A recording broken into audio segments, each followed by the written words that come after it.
우리 같이 인사하겠습니다. 샬롬. 샬롬. 우리 옆 사람에게 인사 나누겠습니다. 오늘은 아침에 눈이 많이 와가지고요. 길에서는 녹았겠지만요. 또 성탄의 기쁨이 기대가 되는 그런 마음을 준 것 같습니다. 비록 코로나로 어렵지만 여러분 우리 마음속에는 예수 그리스도의 임재하심을 믿고 우리가 담대히 나아갈 수 있기를 소원합니다. 어떤 집사님 가정에 초등학생 남매가 있었어요. 6학년 오빠가 발을 다쳐가지고 목발을 하게 되었답니다. 그런데 학교에 과제물이 있어가지고 이게 들고 가야 되는 거예요. 그래서 아빠는 4학년 딸에게 오빠의 과제물을 들고 가달라고 부탁을 했습니다. 딸은 전날 오빠와 다퉜던 거예요. 그래가지고 이렇게 말을 했어요. 싫어요. 아빠가 들고 가면 안 돼요? 그랬어요. 아빠는 예수님의 가르침을 실천할 좋은 기회라고 생각을 했습니다. 그래서 딸에게 다정하게 말했죠. 예수님이라면 어떻게 했을까? 물어봤어요. 예수님이라면 어떻게 했을까요? 그러자 딸이 대답을 했어요. 예수님이라면 오빠의 발을 고쳐주셨을 거예요. 그래서 오빠가 직접 들고 가게 하셨을 거예요. 그렇게 말을 했다고 합니다. 딸의 믿음이 참 좋지요. 오빠의 과제물을 들고 가지 않으려고 좋은 믿음을 보이는 것 같습니다. 여러분의 믿음은 어떻습니까? 우리도 능치 못함이 없으신 주님을 믿을 수 있기를 소원합니다. 코로나 시대에 우리가 비대면 예배를 드리고 있는데요. 이 비대면 예배와 관련된 성경적인 근거가 몇 가지가 있다고 하죠. 구약 성경에서는요, 하나님을 보면 안 됐어요. 하나님을 보면 죽는다고 생각을 했습니다. 실제로 하나님과 대면한 사람은 극히 몇 사람밖에 안 돼요. 아브라함, 모세, 엘리야, 그 정도밖에 되지 않습니다. 대부분의 사람들은 비대면으로 하나님을 믿었다라는 것이죠.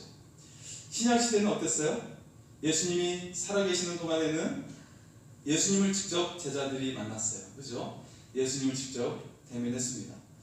하지만 예수님이 부활하고 승천하신 이후에는 어떻게 했어요? 다가오는 마리아에게조차도 나에게 손대지 말라라고 말씀을 하셨어요. 그래서 주님의 부활 이후에는 비대면인 것을 볼 수가 있죠. 우리가 언제 주님을 배울 수 있어요? 주님 오시는 날 우리가 대면하게 될 줄 믿습니다. 천국에서 주님을 대면하게 될 줄 믿습니다. 결론적으로요, 코로나 이전의 성도들은 어떤 모습이었습니까? 예배당 안에 갇힌 예수님을 만나는 경우가 많았어요. 저희 교인들은 그렇지 않지만요, 예배당 안에 갇힌 예수님을 만나는 경우가 많았어요. 평일에는 그냥 마음껏 지내는 경우가 많았죠. 하지만 우리가 비대면 예배를 통해서 우리가 언제 어디서든 주님과 함께하는 삶이 된 줄 믿습니다. 할렐루야. 하나님의 대안은 언제나 있습니다. 코로나 시대에 언제 어디서나 주님을 만날 수 있기를 소원합니다. 하나님은 역전의 명수가 되시죠. 우리가 정말 안 될 것 같다, 정말 모든 사람이 포기한 그 시점에 새로운 역사를 이루시는 하나님이신 것을 믿으시기 바랍니다. 하나님은 역전의 명수가 되시는데요, 그 결정체가 바로 예수 그리스도예요. 예수 그리스도예요. 하나님의 백성이 애굽에서 종살이할 때 어떻게 되었습니까? 모세를 예배해 놓으셨어요. 그리고 그 백성을 구원해 내신 줄 믿습니다. 사사시대는 혼란의 시대였죠. 이 400년간의 혼란의 시대, 이 시대를 끝나게 하는 위대한 지도자가 나옵니다. 바로 엘리야와 다윗 왕이 있어요. 엘리야 사무엘 선지자입니다. 사무엘 선지자를 통해서 어떻게 했습니까? 이때 하나님의 신앙을 회복했고요, 블레셋의 이 지배 위협으로부터 구원해내는 위대한 역사를 이룬 줄 믿습니다. 그리고 다윗 왕이 바로 나오게 해가지고 어떻게 하죠? 주변의 나라를 다 정복을 해요. 그래서 제국의 영광을 얻게 한 줄 믿습니다. 이 다윗 왕을 통해 메시아의 영광을 보여준 거예요. 구약의 말라기 선지자 이후를 침묵시대라고 하잖아요. 이때 이 400년간의 침묵시대, 어떤 시간이에요? 고통의 시간이에요. 우리는 이 한해 코로나 시대 보낸다고 해서 너무 힘들다고 하잖아요. 그런데 400년 동안의 이 침묵 시대는 정말 긴 고통의 시간이었어요. 이 침묵 시대의 이스라엘은요, 알렉산더와 그 부하들의 통치로 말미암아 아주 힘겨운 시간을 보냅니다. 그리고 이어서 로마에 의해서 식민지가 되고 말아요. 이 고통의 시간 끝에 누가 오십니까? 하나님의 아들 예수 그리스도가 오시게 되었습니다. 평화의 왕으로 오셨어요. 예수님은 하나님의 역전의 역사의 결정체가 되십니다. 오늘 말씀의 제목은요, 영광의 주로 오신 그리스도예요. 주님은 영광의 주로 오셨습니다. 포로 같은 우리의 삶에 자유를 주십니다. 영광을 얻게 하십니다. 오늘 이 영광의 주님을 만나는 은혜가 임할 수 있기를 소원합니다. 오늘 말씀 처음에 놀라운 말씀이 선포되고 있죠. 우리의 삶의 해방의 말씀이 선포가 되고 있습니다. 우리 말씀 한번 보겠습니다. 1절입니다. 1절의 말씀입니다. 너희의 하나님이 이르시되 너희는 위로하라. 내 백성을 위로하라. 오늘 말씀의 배경은요, 바벨론 포로 상태에 있어요. 하나님께서 포로된 백성에게 선포합니다. 이 고달픈 삶 속에, 이 힘겨운 삶 속에 선포하고 계시죠. 너희는 위로하라. 내 백성을 위로하라. 반복해서 위로의 말씀을 선포하고 있습니다. 오늘 여러분의 삶에도 하나님의 위로가 선포되고 있음을 믿으시기 바랍니다. 지금 여러분이 가지고 있는 염려, 걱정이 무엇입니까? 지금 예배를 드리고 있지만 마음이 아니에요. 확진자가 1030명이 이르고 있고요. 어떻게 살아야 되지? 여러분 걱정이 가득하실 거예요. 마음이 짓누르는 고민이 여러분 속에 있을 거라고 생각이 듭니다. 하지만 이 모든 것들을 하나님께 맡길 때 하나님의 손이 처리해 주실 줄 믿습니다. 하나님의 위로가 여러분과 함께 할 수 있기를 소원합니다. 자, 오늘 본문의 말씀은 주로 위로의 하나님에 대해서 여러분 설교를 많이 들었을 겁니다. 그런데 단순히 위로의 하나님으로 멈추지 않아요. 그 위로 주신 하나님이 과연 어떤 분이신가를 사실 드러내고 있는 것에 초점이 맞춰져 있습니다. 그 하나님이 누구신가? 과연 너희를 위로하시는 하나님이 누구신가? 말로만 위로하고 있는가? 결코 그렇지 않다라는 것이에요. 하나님께서는 우리의 삶에 역전을 일으켜 주십니다. 우리의 삶에 반전을 준비하고 계십니다. 이 하나님을 기대할 수 있기를 소원합니다. 우리에게 영광의 주님이 되어 오셨어요.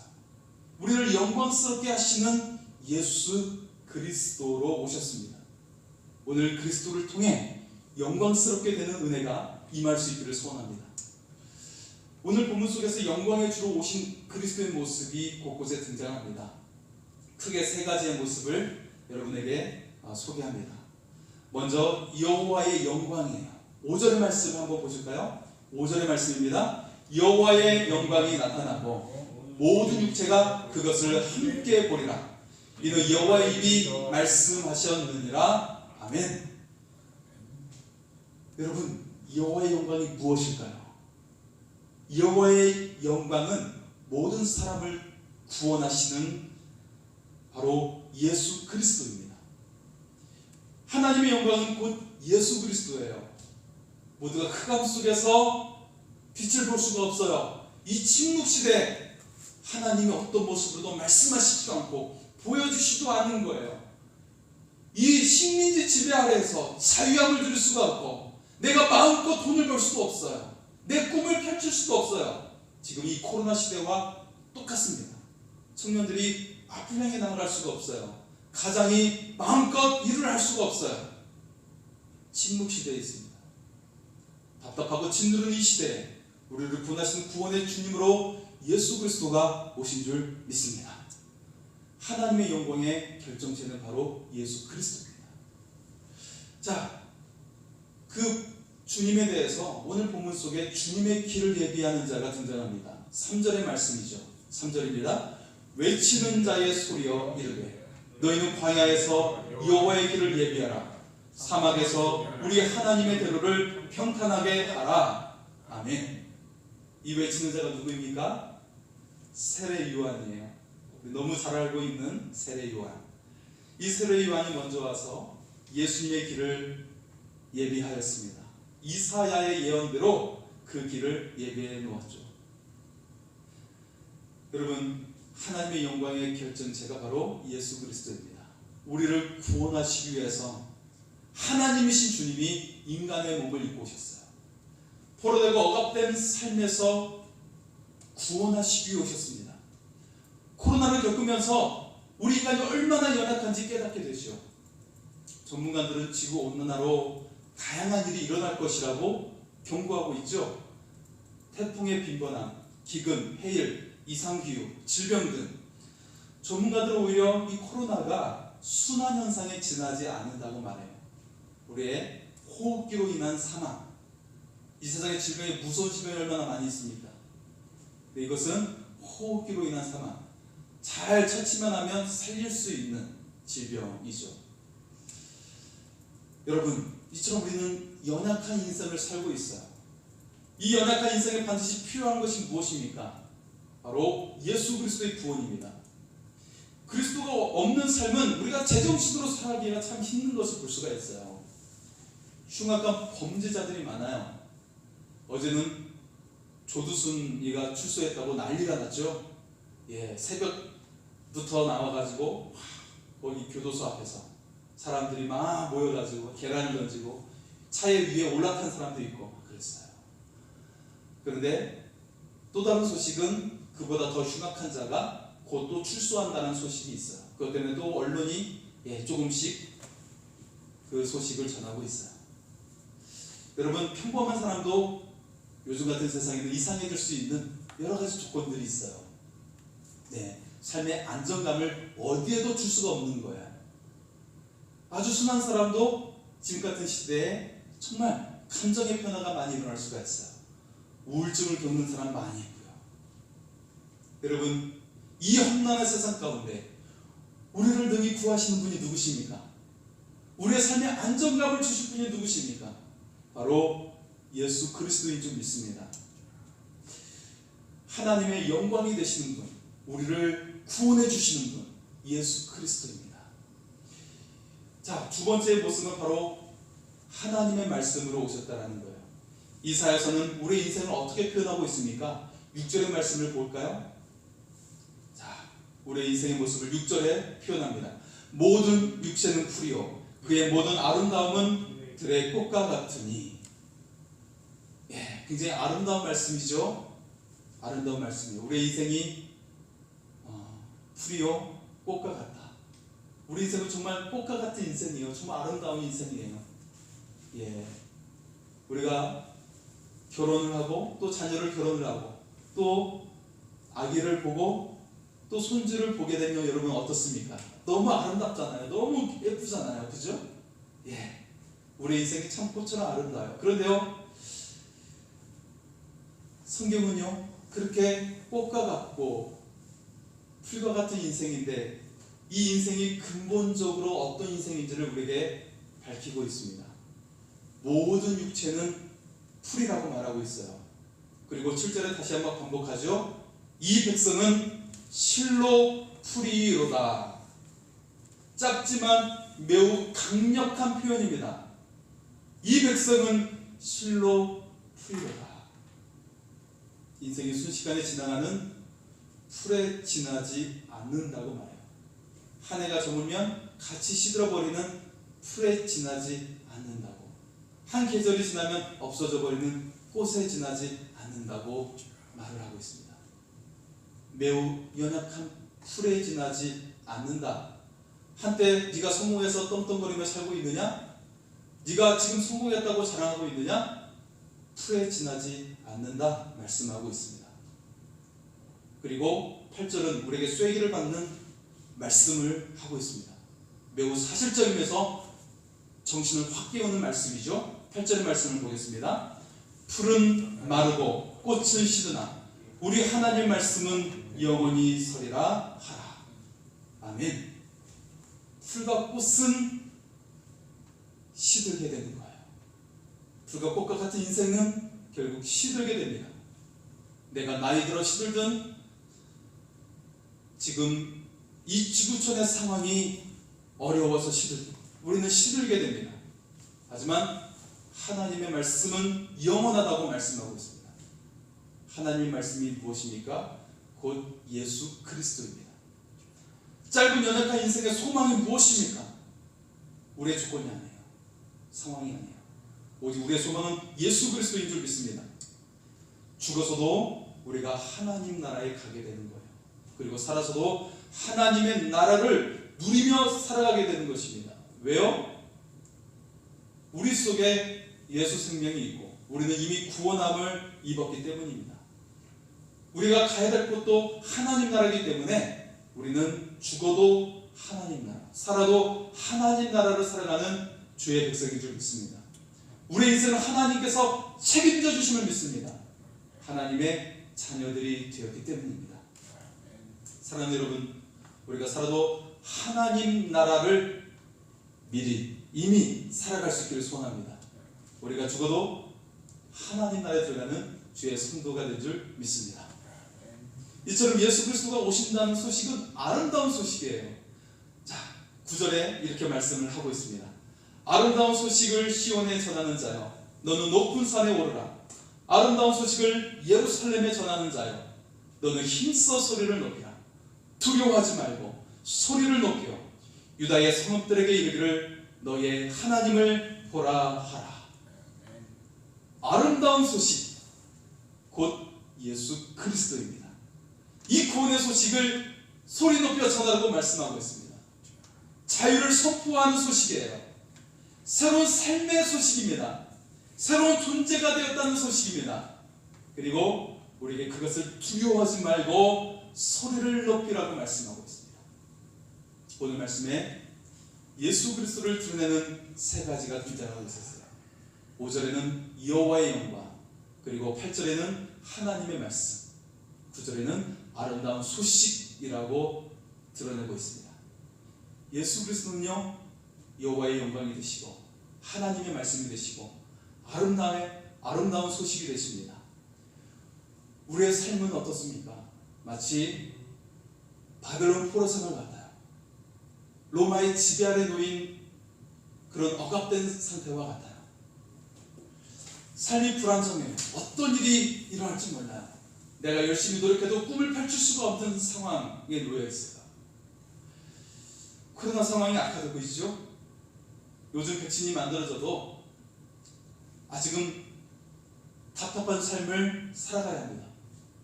백신이 온 세계에 맞춰져야만이 이 코로나가 끝난다고 이야기하고 있어요. 그렇다면 우리는 어쩌면 한 해 더 이렇게 살아야 될지도 모릅니다. 우리가 만약 일상으로 돌아간다고 해도 우리의 마음은 만족할 줄 모르는 마음 상태입니다. 오직 그리스도만이 우리를 완벽하게 책임져 주심을 믿습니다. 영혼을 구원하시고 하나님의 자녀가 되게 하셨어요. 때문에 우리는 죽음이 와도 질병이 와도 두렵지가 않는 거예요. 이미 하나님의 자녀이기 때문이죠. 삶에 어떤 상황이 와도 두려움이 없어요. 하나님이 나를 책임져 주시기 때문이에요. 그리스도가 우리의 삶을 이기게 하십니다. 삶을 초월하게 하십니다. 감사와 감격의 삶을 살게 할 줄 믿습니다. 오늘 말씀에 우리를 위로하고 힘을 주시는 말씀들이 등장합니다. 위로하라. 여호와의 길을 예비하라. 외치라. 두려워하지 말라. 하나님을 보라. 주님은 우리에게 힘을 주십니다. 우리를 새롭게 하시는 영광에 주로 오셨습니다. 세상의 상황들은 우리를 낙심케 해요. 세상의 소식들은 우리를 좌절하게 합니다. 이 순간 여러분의 시선을 어디에 두시겠습니까? 여러분은 무엇을 향해 귀를 기울이시겠습니까? 오직 우리를 분하시고 나의 편이 되시는 주님께 귀를 기울일 수 있기를 소원합니다. 절망의 세상에서 우리가 봐야 할 너희의 하나님이 어떤 존재인지를 오늘 10절 말씀은 밝히고 있습니다. 그 하나님은 어떤 분이십니까? 10절입니다. 보라, 주 여호와께서 장차 강한 자로 임하실 것이요 친히 그의 팔로 다스리실 것이라. 보라, 상급이 그에게 있고 보응이 그의 앞에 있으며. 아멘. 오늘 말씀에 보라라는 표현이 2번 반복되고 있어요. 성경은 가장 중요한 것을 이야기할 때 2번 반복합니다. 우리의 시선을 어디에 두어야 한다는 것입니까? 우리를 구원하시고 영광 중에 오시는 그리스도께 시선을 둘 수 있기를 소원합니다. 주님이 강한 자로 오세요. 결코 연약하지 않아요. 나귀를 타고 입성하시고 마구간에서 태어나시는 주님의 모습으로 오시지만, 아기의 모습으로 오시지만 결코 약한 자가 아닙니다. 오히려 세상 사람들의 눈을 어둡게 하기 위해서 그런 모습으로 오시고 계시는 거예요. 우리도 똑같이 주님을 그런 연약한 자로 보겠습니까? 아닙니다. 주님은 하나님의 아들이요 이 세상의 통치자로 오시는 것을 여러분 바라볼 수 있기를 소원합니다. 주님은 강한 자로 오세요. 그리고 그 주님이 친히 다스리신다고 말씀하고 있습니다. 그 주님이 누군가에게는 상급으로, 누군가에게는 보응이 되십니다. 전쟁에서 승자는 상급을 받게 되죠. 패자는 비참한 보응을 지불받게 됩니다. 지불해야 되는 것입니다. 우리 주님은 승리자로 오셨어요. 그리고 그 믿는 자에게 상급을 주시는 주님이신 줄 믿습니다. 오늘 본문 11절은 유대인 고유의 문학적인 비유로 설명을 하고 있어요. 공동번역 성경으로 11절의 말씀을 보겠습니다. 목자처럼 당신의 양떼에게 풀을 뜯기시며 새끼 양들을 2팔로 안아 가슴에 품으시고 젖먹이 딸린 어미 양을 곱게 몰고 오신다. 여러분 어떻습니까? 새끼 양들을 2팔로 가슴에 품으시고 젖먹이 딸린 어미 양을 곱게 몰고 오신다. 이 말씀을 들으면 우리는 목자가 양을 몰고 가는 장면을 우리가 떠올리게 하는 것을 볼 수가 있어요. 시편 기자는 자주 우리 주님을 목자로 표현을 하고 있죠. 여호와는 나의 목자시니 내가 부족함이 없으리로다. 여러분 예수 그리스도는 선한 목자로 오셨습니다. 우리가 이를 상투적인 표현으로 생각해서는 안 돼요. 여러분 인생살이가 참 만만치 않잖아요. 어떤 얘기는 투정 같고 전쟁 같은 삶을 살게 됩니다. 그러나 하나님의 사랑을 충만하게 느끼며 은총으로 옆에 있는 그런 사람들이 있어요. 여러분은 어떻습니까? 인생살이에서 주님이 목자로 느껴지고 있습니까? 아니면 자신의 삶이 고아처럼 버려진 느낌인가요? 코로나 사태로 인해서 많은 것들이 혼란에 빠졌어요. 지금까지 내가 자신했던 것도 더 이상 자신할 수가 없는 그런 상태입니다. 각자의 삶에 지대한 영향을 주고 있어요. 목자 되신 주님을 느끼는 사람은 우리가 참된 위로를 받게 될 줄 믿습니다. 승리자 되신 주님을 믿는 사람은 승리의 삶을 살게 될 줄 믿습니다. 그러나 그것을 느끼지 못하는 사람은 코로나 이전의 삶이랄지라도 여전히 느끼지 못했을 거라는 사실입니다. 하지만 여러분 어떤 상황에서도 목자 되신 주님께서 여전히 우리를 돌보심을 믿으시기 바랍니다. 승리자 되신 주님께서 이미 우리에게 승리 주심을 우리가 믿을 수 있기를 소원합니다. 이제 말씀을 마치면서 한 가지 이야기를 합니다. 아주 뛰어난 음악가가 있었어요. 그의 재능이 뛰어났습니다. 그런데 사람들이 인정해 주지 못했어요. 사람들이 알아주지 못했어요. 돈을 많이 들여서 음악회를 열었어요. 그런데 계속 실패하는 거예요. 그는 많은 빚을 지고 낙심했어요. 56세가 됐을 때는 몸 한쪽에 마비 증상까지 오는 고통을 겪게 됐어요. 음악가에 치명적이지 않겠습니까? 빚쟁이들이 와서 괴롭히는 거예요. 삶의 의욕이 전혀 없었어요. 절망에 빠져 있는데 그의 친구 찰스 제닌스가 찾아왔어요. 그는 그리스도인이요 부자였습니다. 그는 절망에 빠진 음악가 친구에게 한 권의 책을 주었어요. 그리고 말했습니다. 이 책을 읽고 한번 작곡해보게. 이 말씀의 주인이 자네를 다시 일으켜 줄 걸세. 음악가는 그 책을 읽었어요. 그 책 안에는 하나님의 말씀으로 꽉 차 있었습니다. 그는 말씀에 깊이 사로잡히게 되었어요. 그 말씀 속에서 놀라우신 분을 발견하게 되었어요. 그분을 주제로 작곡을 시작했습니다. 24일간 먹고 사는 것을 잊은 채 작곡에 몰두했습니다. 그렇게 탄생한 곡이 바로 핸델의 메시아입니다. 여러분, 메시아의 첫 부분은 너는 위로하라, 내 백성을 위로하라 라고 시작이 됩니다. 오늘 말씀 1절의 말씀이죠. 당시 이스라엘 백성은 바벨론 포로에 잡혀와 오랜 절망에 빠져 있었어요. 이런 상태에 있는 하나님의 백성에게 위로의 소식이 전해진 것이죠. 여러분, 우리를 새롭게 하시는 영광의 주님을 바라볼 수 있기를 소원합니다. 주님은 우리에게 승리의 주님으로 오셨습니다. 선한 목자가 되어 우리를 위로하시는 주님으로 오셨습니다. 그리고 주님은 우리의 삶에 영광의 주님이 되어 우리의 삶을 새롭게 만들어 주십니다. 여러분, 이 주님을 믿기 위해서 우리는 먼저 우리의 시선을 항상 예수 그리스도께 둘 수 있기를 소원합니다. 그리고 세상의 소식에 귀를 기울이는 것이 아니라 승리를 선포하신 하나님의 말씀에 귀를 기울일 수 있기를 소원합니다. 여러분, 힘든 일이 있더라도 더 강하게 믿음으로 주님을 주장할 수 있기를 소원합니다. 주여 믿습니다. 영광의 주님이 여러분과 함께 하시는 은혜로운 삶이 될 수 있기를 축복합니다. 이 시간 우리 주의 임재를 찬양하며 이 시간 하나님께 나아가겠습니다. 하늘의 문을 여셔서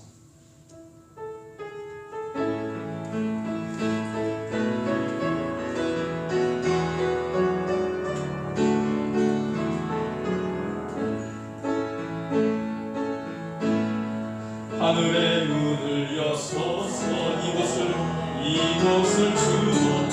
주를 향한 노래가 꺼지지 않으리. 하늘을 열고 보소서, 하늘을 열고 보소서. 이곳에 임재하소서, 이곳에 임재하소서. 주님을 기다립니다. 기도의 향기가 하늘에 닿으리. 주여 임재하여 주소서. 이곳에 오셔서 이곳에 앉으소서. 이곳에서 드리는 예배를 받으소서. 주님의 이름만이 오직 주의 이름만 이곳에 있습니다. 하늘의 문을 여셔서, 하늘의 문을 여소서. 이곳을 주목하소서. 주를 향한 노래가 꺼지지 않으니. 하늘을 열고 보소서, 하늘을 열고 보소서. 이곳에 임재하소서. 이곳에 임재하소서. 주님을 기다립니다. 기도의 향기가 하늘에 닿으니. 주여 임재하여 주소서. 이곳에 오셔서 이곳에 앉으소서. 이곳에서 드리는 예배를 받으소서. 주님의 이름만이 오직 주의 이름만 이곳에 일어나셔서 이곳에 오셔서 이곳에 앉으소서. 이곳에서 복을 받으소서. 주님의 이름이 주님의 이름만이 주님의 이름만이 오직 주의 이름만 이곳에 있습니다. 살아계신 주 하나님, 절망의 상태입니다. 앞을 내다볼 수가 없습니다. 꿈을 이룰 수가 없습니다. 하지만 어둠의 세상을 비추게 오신 예수 그리스도를 바라보게 하여 주시옵소서. 우리의 삶을 등이 역전시키시고 우리의 삶의 반전을 준비하시는 주님을 바라보게 하여 주시옵소서. 우리가 우리에게 오신 영광의 주님으로 말미암아 승리케 하여 주시옵소서. 주여 외치고 기도하겠습니다.